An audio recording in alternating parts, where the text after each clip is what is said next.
about hitting your goals in a big way by focusing on older donors at the end of 2023. That's today's topic. We hope you find it incredibly helpful. Quick note here, a couple of housekeeping things. As usual, this is CFRE approved. At the end of this session, we'll drop a survey in the chat. You fill that out at the end. Don't worry, that'll be very clear. And then we back you up in case you ever get audited. You're not going to get a certificate for today, but we have our records. And if you ever get audited, we are here. Here's the agenda.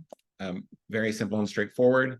Big thing to know is that we will send the slides and the recording around later today. So if you need that, it is there for you.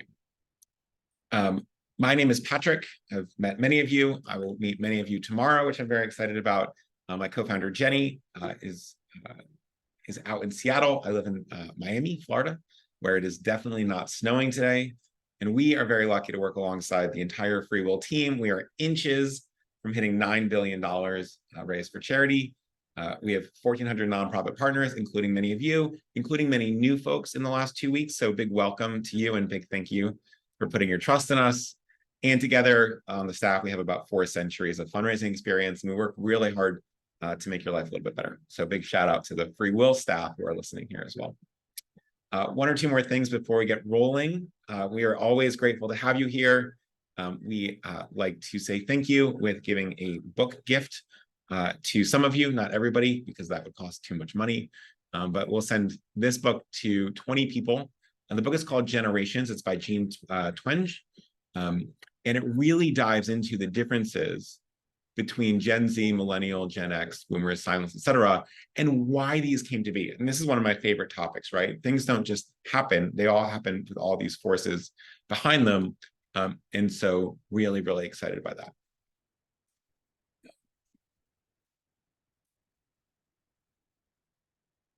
Go.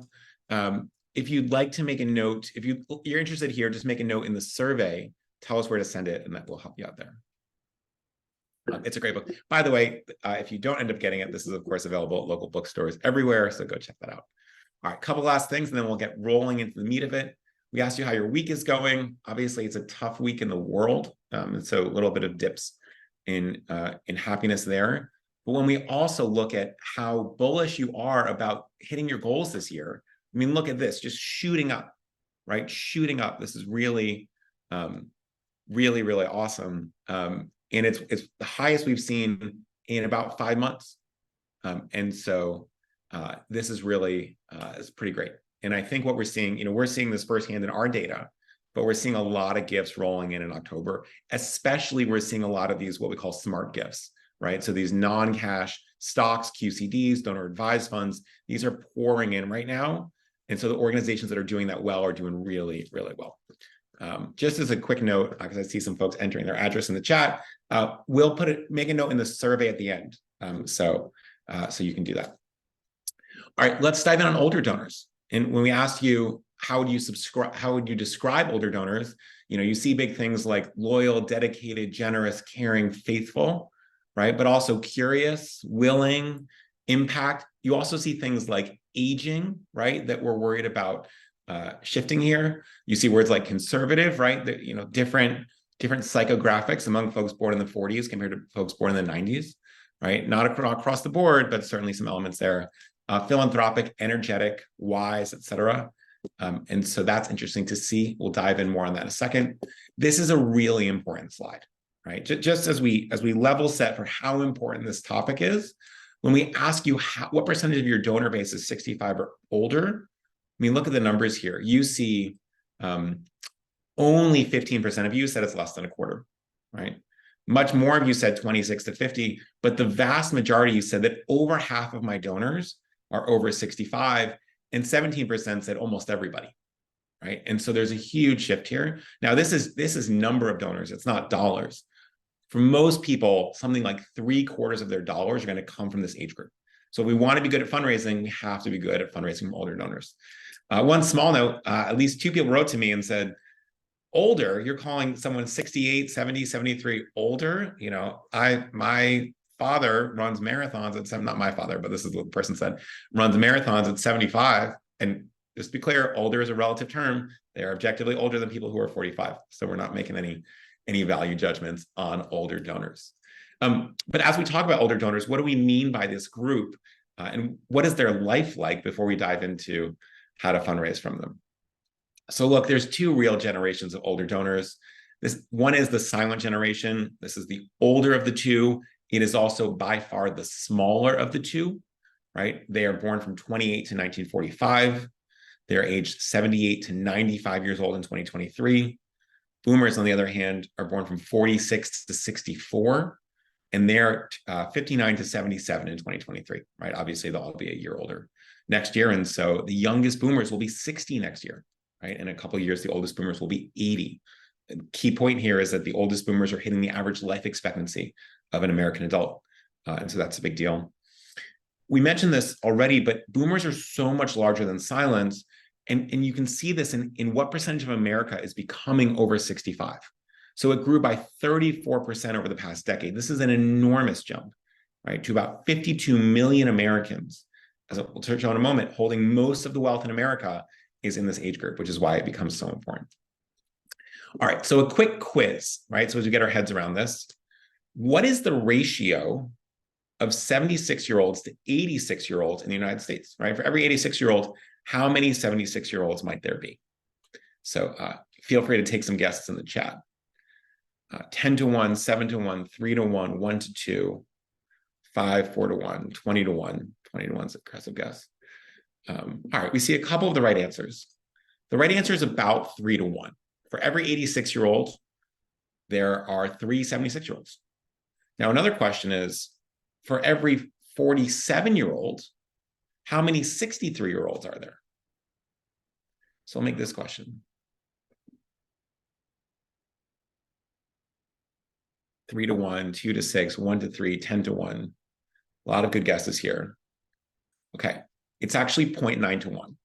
So we sort of have this mental model that there are always more young people than older folks. But actually, there are more people who are 63 years old in America than there are who are 47 years old right now, even though more folks who were born 63 years ago have already passed away. And the reason for this is the demographic booms and bust cycles that we'll talk about in just a moment, right? And you can see here on births over time in the United States, and this is very true in Canada, it's true in Australia, it's true in Western Europe. Different Asian countries have different demographics, and some of you might have read a really fascinating article over the weekend in the New York Times about Africa's birth rate and growth rate and how it's likely to be the most populous continent in 2050. Whole other topic, really fascinating stuff. But as we look here, right, from 1946, which is where the spike begins, right, because enlisted men come home from war in 1945 and start having lots of children with their spouses all the way until 1964. Now, a couple of things here. You see how in the baby bust beforehand, how few people were born. And then later on, not that many folks born after the baby boom because fewer parents in the silent generation were around to have fewer kids. So really interesting stuff there. And the way this shows up is, hey, what percentage of America is going to be over 65 or over 85? And you can see if you go back to 2000, it's a pretty tiny percentage. And you start to look at 2020, and that number starts to really grow. And by 2060, it's really, really big, right? Over the next 20 years, this is going to be a hugely dominant force in giving in America, in electoral politics, in consumer behavior across the board. Before we dive in further to understanding these folks, I want to offer a framework, and maybe some of you have heard me offer this before, but it's really, really important. It's important for every time we talk about generations in particular. And we want to think about donors less by age and more by generation or birth year. And the difference I often think about is the difference between playing bridge and having knee problems. It looks like it got cut off. But when I was growing up, and some of you have this experience, I'm an older millennial. You know, my parents are baby boomers. My grandparents are sort of at the very beginning of the silent generation. My grandmother was born on the day the stock market crashed in 1929. And when I would go to their house, she and her husband, my grandfather, would play bridge all the time. Right? They just loved this game called contract bridge, which some of you have played, or at least have heard of. And they taught us, you know, they would play with their friends. And I always thought, you know, when I'm 70 and 80 and 65, I'm going to be playing bridge. But the thing is, they were playing bridge when they were 70 and 60 and 50 and 40 and 30 and 20, right? That was a card game that their generation loved. And it actually wasn't a thing that has to do with their age. It was a thing that had to do with their birth year. The difference here is something like knee problems is a thing that old people get or older people get. Now, some of you might be younger and getting knee problems too, and our sympathies, but for the most part, it's correlated with age, whereas some things are correlated with birth year. And the funny thing to think about, which you will laugh at, but is also true, is that if you go into a nursing home in 40 years and you see a lot of millennials hanging out, they will be playing video games and watching Netflix, right? And no one thinks of people playing Grand Theft Auto in a nursing home, but those types of video games are an attribute of birth year, not by age, right? And so you'll really see this, and hopefully in 30 years, 40 years, you'll be in a nursing home, you'll see this, and you'll think of this conversation. A lot of folks say Pinochle. We also played canasta. My dad's side of the family was a big canasta family. So a lot of great card games. Also, cribbage was a favorite. And if anyone plays cribbage, it's an incredibly fun game. Okay. So some more shared facts about this generation, right? They're a lot more religious. This really shapes a lot of giving behavior. 80% of boomers, 90% of silents identify with religion compared to only 35% of Americans. And this is a drastic switch. They are less educated than younger generations. To give you an idea, 25% of boomers and only 10% of silent generations have a bachelor's degree compared to more than 40% of millennials and what should be 50% of Gen Z when that graduation wraps up its college years. Other shared facts: they are more married, they have more children, and many are now grandchildren. 67% of boomers and 83% of silents were married when they were 25 to 37, compared to a much lower number, only 46% of millennials. 58% of boomers were mothers between the age of 20 and 35%, compared to only 48% of millennials. This picture is actually a picture of my parents when they got married at 21 and 20, which is crazy. I have no friends that got married at that age, and yet that was a relative norm for them. This generation experienced enormous shifts in culture and technology. This is a really important point, right? As we think about that difference between bridge and knee problems, this generation is used to change and used to technology change, right? So childhoods are shaped by the Cold War and McCarthyism. They grew up during the civil rights movement and the cultural shifts of the 50s and 60s. They they protested the Vietnam War. They were the first to see innovative technology like color TV, cable, internet, the first iPhone. All of these things happened in their life. And if we think about the life of a 76-year-old American, let's just take a moment and really get a sense of what they see happen in their own life. So they're born in 1947, right? World War II has just ended. Maybe their father's on the GI Bill. Maybe their parents are buying a single-family home, which is really a newer concept. By age 5, it's the Cold War. Right, in 1952, they're running these duck and cover drills around nuclear war, right, in kindergarten. This really happened. You can go back and watch some of the sort of infomercials about how to duck and cover in case of an atomic bomb being dropped on your school. By age 16, right, the early 60s roll around. John F. Kennedy's assassinated. Color TV shows up, right, which when you talk to folks about moving from black and white to color, it felt revelatory, right? 21, MLK is assassinated. In 22, the man walks on the moon for the first time, right? The Vietnam draft starts, Woodstock happens, and all the cultural shifts around that. Age 27, Nixon resigns, the oil embargo is underway, right? So you start to see this political tumult on top of the assassinations of the 60s. And by you're 37 years old, right? This is a really important point. You're only 37 when the first MacBook shows up, or excuse me, Apple Mac computer. Right. And you are around for only 20 years previous, the dawn of color television. Right. And then 15 years previous, man walks on the moon. And only 10 or so years later, AOL shows up. And you all remember the dial tone sound of AOL. The internet goes mainstream. And suddenly you have access to all this information, which would have been totally unfathomable only 5 or 6 years previous. 54. In 2001, 9/11 happens. At this point, cell phones are ubiquitous, not smartphones, but cell phones.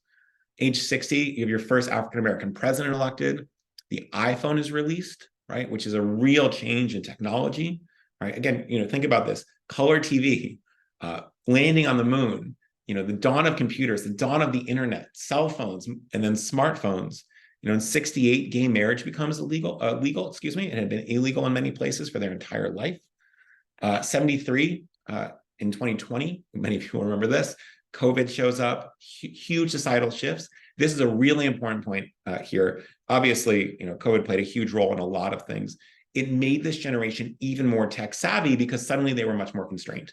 And digital was their primary means of communication, and their kids and their cousins and their neighbors and their friends were all teaching each other how to use things like Zoom, which you are on now, more text messaging, FaceTime, et cetera, et cetera.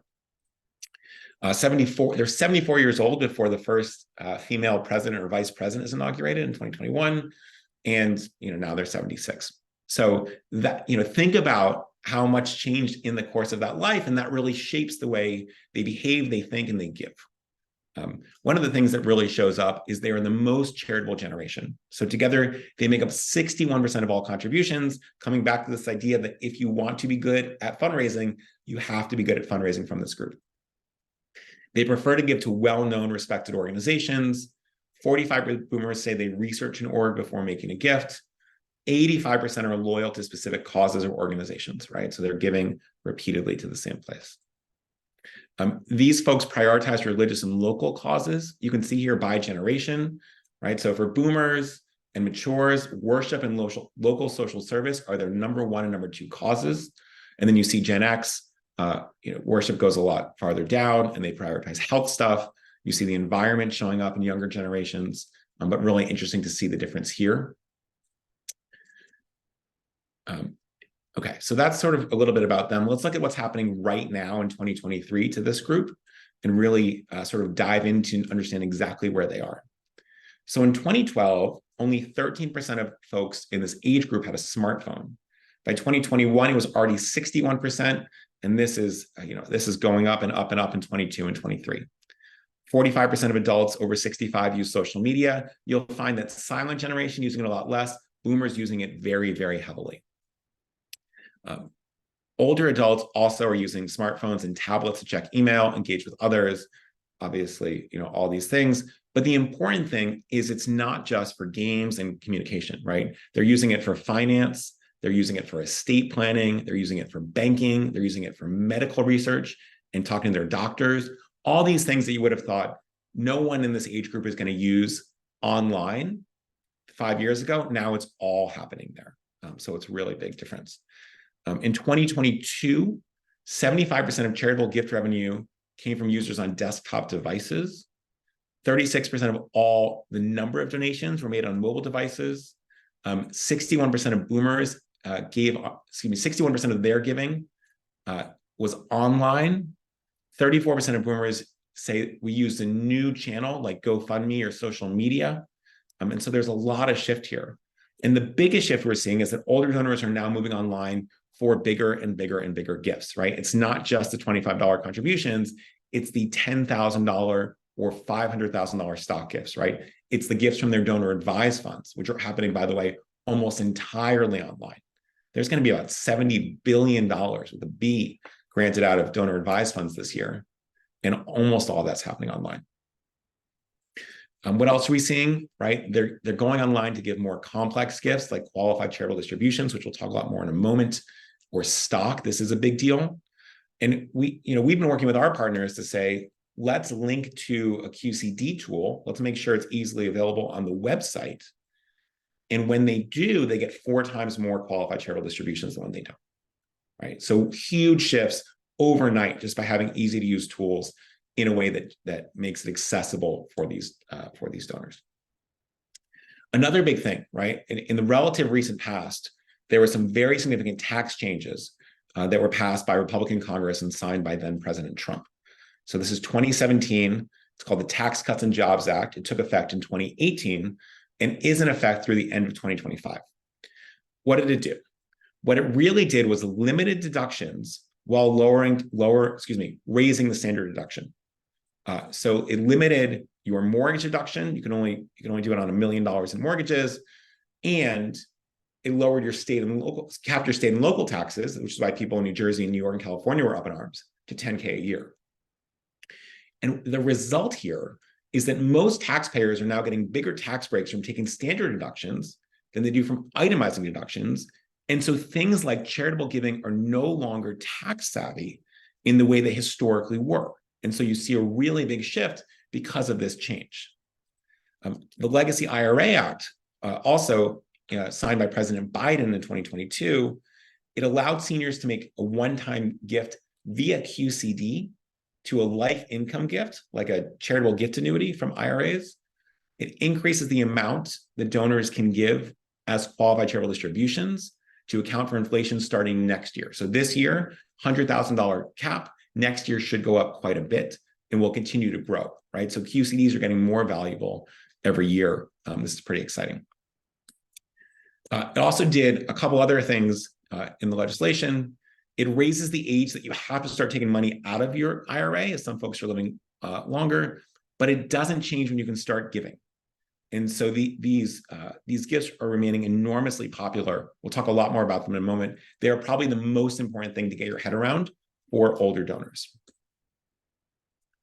The third trend is, look, for better or worse, this is where the money is. So when we look at wealth by age, right, and we look at 55 to 69, 70 and over, look at the percentage over time. Now, you might wonder, why are 40 and 54-year-olds going down? Why is that happening? Well, what's happening there is that group used to be boomers. Now boomers have aged out of that group, and now it's Gen X. Well, is Gen X poorer on average than boomers? Not necessarily, but there are many fewer of them born ever than boomers, and so that wealth concentration stays older. So you can see here, 55 to 69, almost half of the wealth. Over 70, more than 25% of the wealth. I mean, this is where the money is as we start to have serious conversations about really blowing our fundraising goals out of the water. You can see that the growth here is actually happening faster among older folks than it is previously. You can see not a big change from, in 20 years in this 20 to 35 group. Part of that's net worth, part of that's that college loans went up a lot, right? More people are going to college, more people are taking out debt. And so that's pushing down average net worth.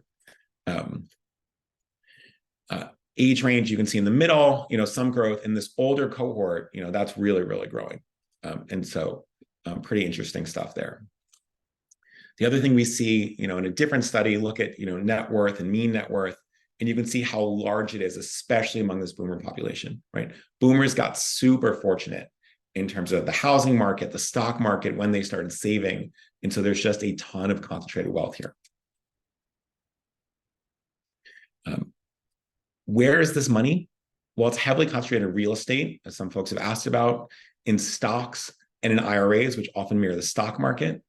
And over the past couple of years and over the past couple of decades, both of these markets have gone up tremendously, right? So a really big deal. Boomers own 44% of all real estate wealth in 2021, and the value of that wealth is about $18 trillion with a T, almost 4 times what it is for millennials, right? So there's a ton of money in housing. Older generations have never had so much wealth compared to younger generations. And so this is a really big deal. And one of the things it's the biggest deal for is planned giving, right? So an estimated $70 trillion is going to be passed on from wealthy older generations over the next 20 to 25 years. This is already happening, right? So we talked to many of you, it said something like, this year is the most planned gifts I've ever received. And we can really see the beginnings of that. For the next 10 years, planned giving is going to be one of the most important types of giving. And it's just a story of generations and sort of macroeconomic forces, right? You can do nothing right and probably be better off than you were 5 years ago. But if you do a bunch of things right, you could be massively better off, right? So it's a really important thing to be thinking about. We're hearing more and more folks say, my board is telling me to come up with a planned giving plan. I need a plan in 6 months. I need a plan in 3 months, right? Because they're seeing these waves and they're seeing other organizations suddenly get $500,000, $100,000, $5 million out of the blue, sometimes from small donors that they've never had any contact with. It's really outstanding, right? Much of this money is going to go to Gen X and millennials. So these folks in the future will be your next major donors, right? All that wealth is going somewhere. A lot of it's going to charity, which is great. Most of it's going to kids, nephews, nieces, et cetera, right? So really big shift. But by some expectations, 10 trillion will go to charity over the next 20 years. It's a really, really big deal, right? Here's a graphic by the folks over at Cerulli Associates and their estimation of where that money is going to go. One note, and this is an important, as we think about what do you need to learn and what do you need to do differently, historically, planned giving donors have largely been white. And research shows that African Americans and Hispanics actually have a higher interest in giving than white donors on average, and yet the result is less access to estate planning, right? So interest in giving is higher. Percentage of folks that have a will or find that they have access in their communities to wills, much lower. And so there's a really big unlock here and really a role that the nonprofit sector has to play in making sure we can do outreach there. So just a small note on that as well. The way older donors connect with nonprofits is changing, right? So I already told you about quantity of donors. Let's look at quantity of dollars and look at this. I mean, 20% of you say, almost all of my money comes from donors over 65, and a huge percentage say between a half and 2/3, right? I mean, this is really dominant flows of giving are coming from this demographic. It becomes incredibly important. When we ask you, how do you connect with these donors? Email is going up, from last year when we asked, direct mail is going up, phone calls are going down, right? So I think you're seeing generally people pick up the phone less.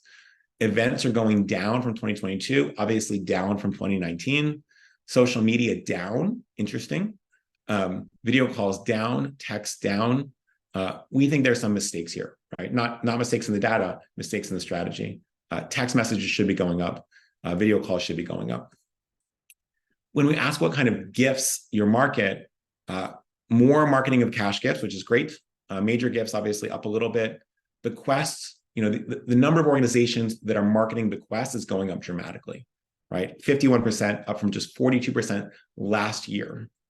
QCDs that we've already talked about, we'll talk more, 44%, already up 17% from last year. This is a really big deal. Donor advised funds, 42%, up 15% from last year, right? So you can see how the whole sector is moving, right? Towards bequests, QCDs, and donor advised funds. Stocks staying even, charitable gift annuities staying even, charitable trusts staying even, crypto. People aren't really marketing crypto to folks over 65. It's just not happening. But just to put another pin here, bequests, QCDs, and donor advised funds are the stuff that's really going off the charts here in terms of growth. Strategies to maximize giving from older donors, right? So what do we do here? The first is that we know these people are in lots of places digitally. 78% of boomers use Facebook, a lot less of silence, but a big cohort of boomers. You connect with older donors through your website. Obviously, this is really important. That website, by the way, has to be mobile friendly as well. Social media, events, text, direct mail, and email. So all these things have to happen. Another big thing, another big mistake that people make is their website's just not that good and it's not accessible, right? So your donate and your ways to give page should link to the best giving methods for older donors, right? So if you're only asking older donors for cash, you're losing out on huge sums of money here. This is a big deal. We found that linking to stock gifts, for instance, generates 2 times or 4 times as many gifts, right? So really big deal in terms of just getting that information on your website, getting it up. The other thing is that, look, this group has more vision and hearing impairment, right? This is in the knee injuries or knee pain category of stuff that comes with being older. And you can see, among adults 45 or older, a big jump in vision impairment as you get older, right? And so you can really see this, especially 75 years or older. When we look at hearing, right? A lot of no difficulty, but the folks that have some difficulty hearing or a lot of difficulty hearing, they tend to be over 65 as well, right? Not across the board, right? Certainly there's folks of all age, but the data shows this. So what it means then is we get a more accessible website. We're really double checking that it's ADA compliant. And, for someone who is vision impaired, being able to go to your site and say, wow, you really put in some effort to make this accessible to me, you're going to get a lot more gifts from that person than another organization whose site isn't, right? I mean, it's sort of a sign of respect and care for that donor. So that's just another note here. Strategy 3 We think a lot about sort of using thank you notes and using education to drive bigger donors. So non-cash gifts, as you know, really drive success now and end of year. I told you this before, but it's the most important research in nonprofit fundraising. Organizations who only solicit cash grow by about 11% over a 5-year period. Organizations that take non-cash assets grew by more than 50%. And those taking appreciated assets, primarily stock giving, grows by 66%, right? So really big shifts here, really, really important. We do not want to assume that older donors know all about these non-cash ways to give, mostly because many of you have not told them about them yet. But when they learn about them, they're delighted to know. According to you, when we ask this, only 7% of your donors know about QCDs very well. Well, and QCDs are for most people the best way to give when you're over 65. And the fact that 93% of your donors don't know about them very well, this is a real challenge. And so we're going to talk about some ways to fix that. It's not just obviously not limited to QCDs. It goes to things like bequests and stocks. This is all really important. When we think about this, one way to solve it is just as a thank you note in your end of year giving, right? Thank you so much for this. I guess we put right to work doing Y. Many people are, this is the moment where people are most excited about the cause they just gave to. So you can offer some additional ways to get involved, right? Monthly donor, become a volunteer, adding us to your will, right? All these things are really important. People will think about them. Some people say, can I really ask for more things? You really need to frame it as getting involved in the cause they care about, not getting involved in your organization. And so that's a really big shift that's important to do. Here's some templates on what it could look like.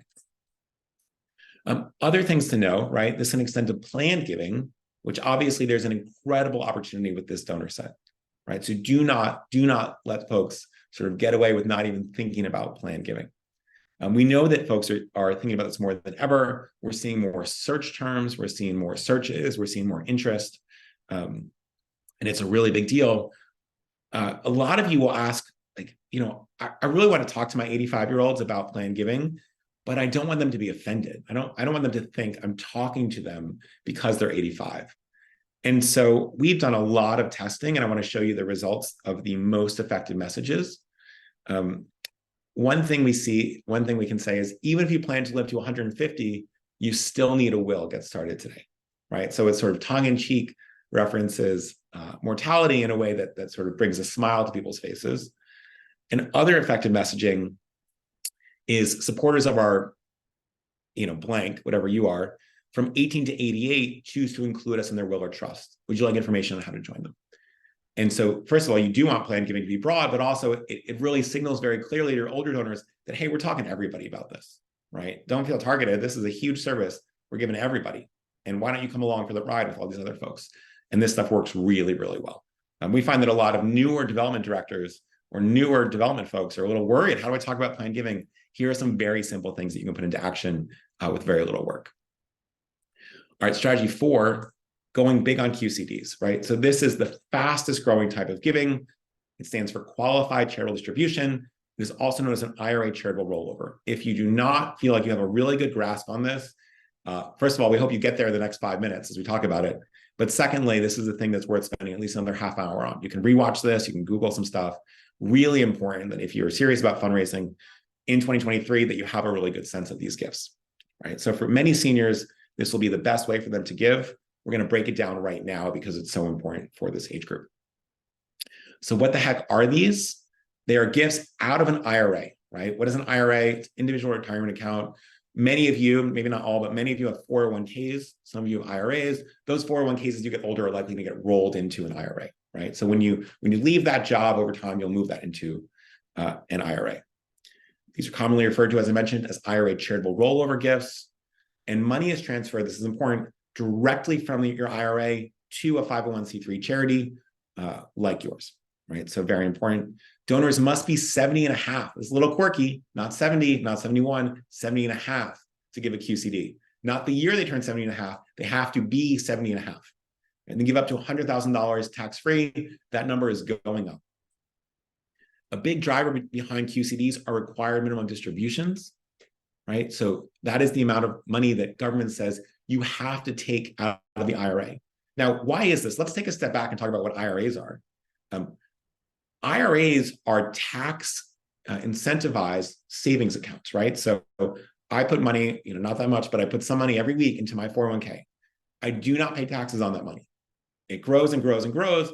When I turn 65 or when I take it out at 70, I will pay taxes on it then, right? That money's never been taxed. And the government says it has to be taxed when it comes out. And the only exception is if I give it to charity. If I pass away in 50 years, hopefully more, and I leave it to my brothers or my children, they will pay taxes on it, whether or not I'm above the estate tax threshold, right? So this is a really big deal, which makes it such a good charitable gift. There's also $12 trillion in IRAs as of 2021. So you can bet that number is a lot higher now. Maybe it's 13, 14, 15 trillion in IRAs. This is a really big deal. As I mentioned, the money is pre-tax. It will always be taxed.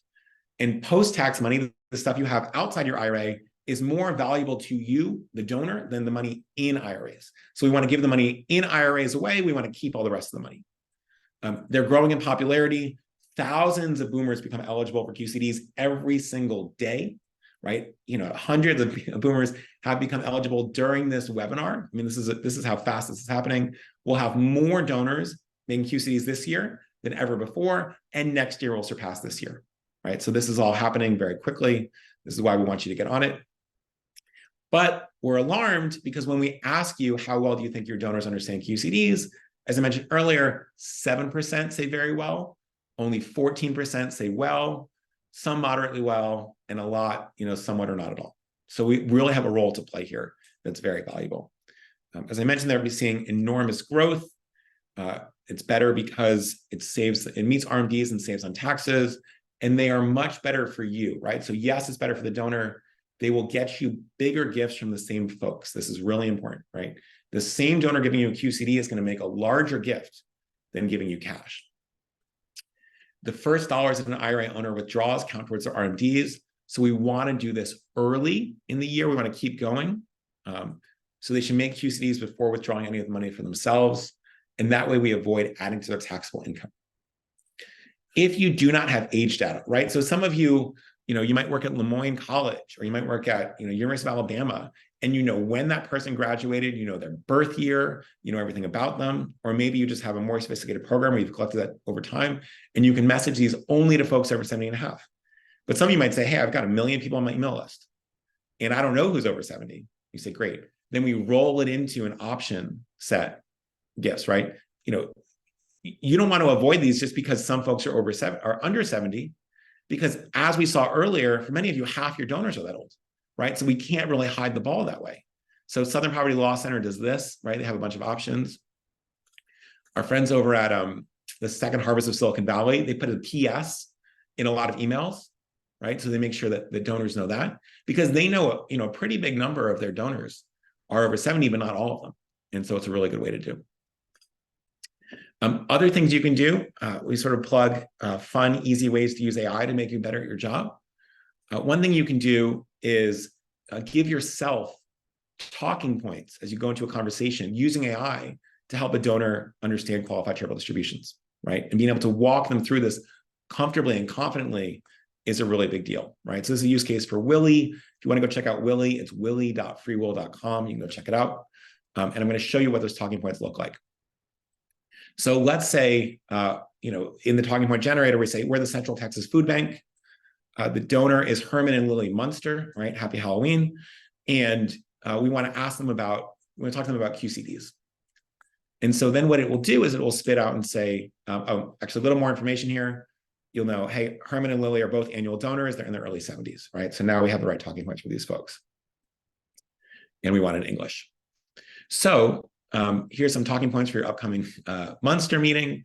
And we're so appreciative. Your donations, your generous donations help us feed and empower so many hungry families. Today, I want to talk to you about a new way of giving that might align with your goals and provide you with tax benefits, right? So it's very donor focused. QCDs present an exceptional opportunity to use your IRA for charitable giving. It allows you to donate directly to the IRA, free of federal income tax. There are several benefits here, right? And we go through all of those. We've already talked about them, so I won't read them out. And while cash donations are valuable, making the switch to your QCD has the potential to supercharge the impact of your philanthropy. Through this tax advantageous way of giving, you can provide extra meals, extend your support to more families, create a more profound impact in our ongoing battle against hunger, right? So the impact that you want to have, you get more of it for the same cost. I'd encourage you to think about this. You can always talk to an advisor, et cetera. By the way, we're going to make it really easy for you, right? And so these messages really, really do a great job with donors. And suddenly you walk away with a $20,000 gift instead of a $2,000 gift, right? And moving the needle that way just plays a really big role in hitting goals. All right, let's talk about some advanced QCD strategies before we wrap up. Many people take QCDs at the same time every year, right? Especially as you get older and you get into the habit of it. So what do? We think of this thing called the QCD-versary, right? What is the 1-year anniversary of when you made it last year? And let's reach out 4 to 6 weeks in advance, right? Because, hey, you're thinking about this, let's get you before you make it, right? Not the day of, before you make it. So you can put a little note in your calendar, et cetera. You want to make sure we're doing this, right? If they made it, last year on 23rd, let's start reaching out a little bit earlier.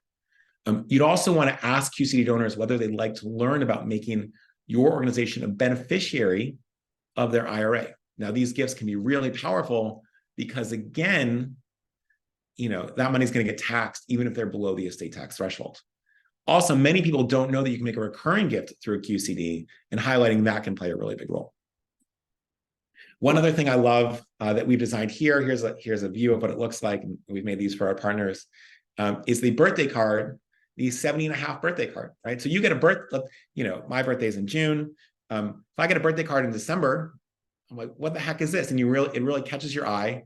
You read about it, 70.5, right? If you do have age data, this can be really, really good.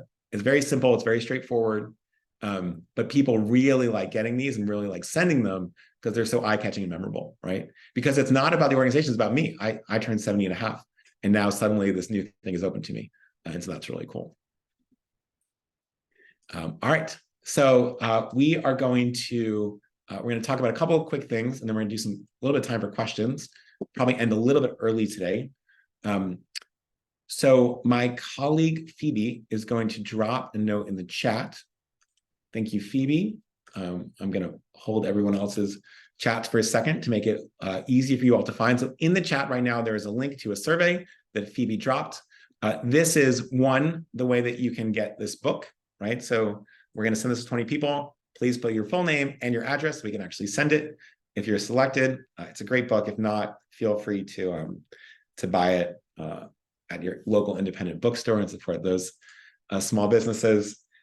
In 2 days, I think I made this on November 9th. Let me check here. That's right. In November 9th, this is partly because normally it would be on the Thursday after, but because we've got CGP in 2 days. November 9th, we're going to talk about the FreeWill platform, and we're going to talk about tax smart vehicles like QCDs, like stock gifts, like donor advised funds, and also these plan gifts that are about to be and already are enormous, right? So that's where a lot of that almost $10 billion we've raised comes from, is plan gifts. And so if you'd like to sort of get a real insight into the technology that many organizations are using to power these gifts, this is what you should sign up for. It's in the chat. Check it out.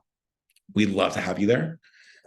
So that is that. We're going to pause here. If you haven't already, please fill out the survey. And I'm going to look through a bunch of the questions. We'll answer a couple, pardon me, and then we'll wrap up a little bit early today. So let's do that. Oh, and actually one more thing before some of you go. In 2 weeks, we are, and I cannot believe we're doing this, we're going to have a session looking ahead to 2024 and talk about what are the plans we have to put in place, what do we think is going to happen in the world, how that's going to affect fundraising, what are the major trends we're seeing going into next year.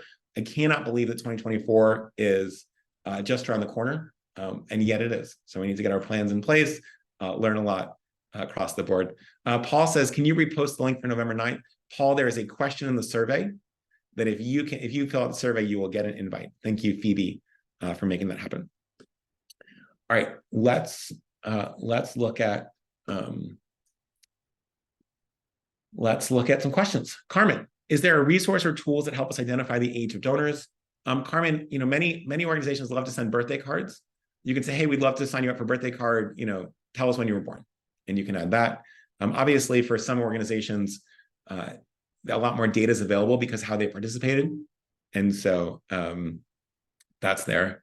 You know, in a survey, you can do things like say, you know, many of our donors over 70.5 love to give QCDs. Are you interested in that? You know, yes, no, not applicable, I'm not 70.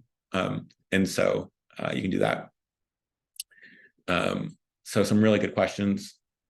Lynette says, are you finding this generation prefers to meet with development directors in person or virtually? Lynette, I think in-person meetings are always great, but if you can't make them, you know, virtual meetings can play a big role as well. And so that can be a really big thing. Kathleen says, can you recommend some good QCD tools? Kathleen, I say this modestly, and I'm not the, you know, the engineers and designers that built this, but the FreeWill QCD tool that's part of the Smart Giving Suite we have is really best in class, and it's sort of most widely used. It provides not only the ability for donors to make QCDs, but also a lot of support for you to market them, right? So a lot of great templates and content and strategy to really help you do this without having to sort of break your mind on it. So really good stuff. Alex says, how much of this growth is housing prices and not just cash or liquid assets?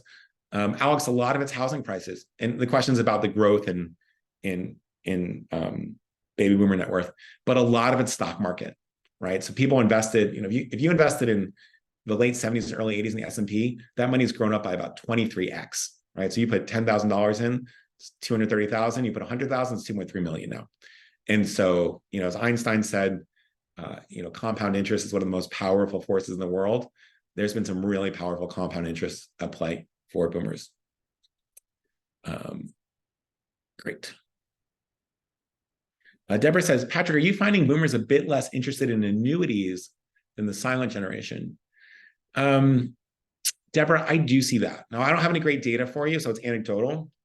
Just very quickly, for those folks who don't know what charitable gifts annuities are, it's basically, I give the charity a bunch of money.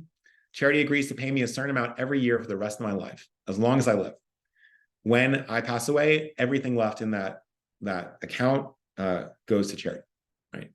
And these got really big in the 80s, I believe. Someone correct me. Pomona really pioneered this and did a great job and raised a ton of money this way. I think that for historical reasons, silent generations were more risk-averse investors. And so the idea of predictable income played a really big role. I think that the boomer experience with so much success makes them more risky investors. And I think financial advisors are really doing a lot of work here and not necessarily getting as many annuities. So great question.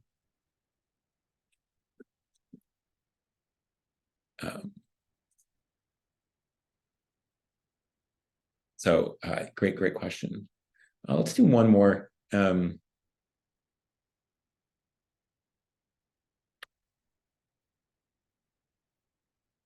Alexis says, what's the minimum amount one can give via QCDs? Are $50 gifts possible, for example? Yeah, I think you can give $2. I haven't seen any minimum forced. The gifts average about $3,000. So you're seeing really chunky gifts, oftentimes from normal folks. And so that's really helpful. Yeah, Lori says, when, you know, I assume she's talking about her parents. She says, the Depression really affected my parents' thoughts on savings and investing, meaning folks that were born in the 20s and 30s, it really shifted. I mean, when my grandmother died, we were cleaning out the house and she saved everything, right? Milk cartons in case the kids, you know, some future kids needed to use them in crafts. I mean, everything. They were just such a scarcity mindset compared to boomers for justifiable reasons, right? They just really went through some really, really hard times. And you see this. Lexi says, my grandmother had tons of buttons. So we all sort of have that experience. Yeah, great questions. All right, well, let's pause there. Give everyone a little bit of time back. Couple last things. One, happy Halloween. I hope you have a really great night. I hope after 5 o'clock today, whatever, you don't think about fundraising at all and really just enjoy yourself, whether you're, you know, doling out candy, whether you're taking some kids around, or whether you're just dressing up yourself and doing fun things.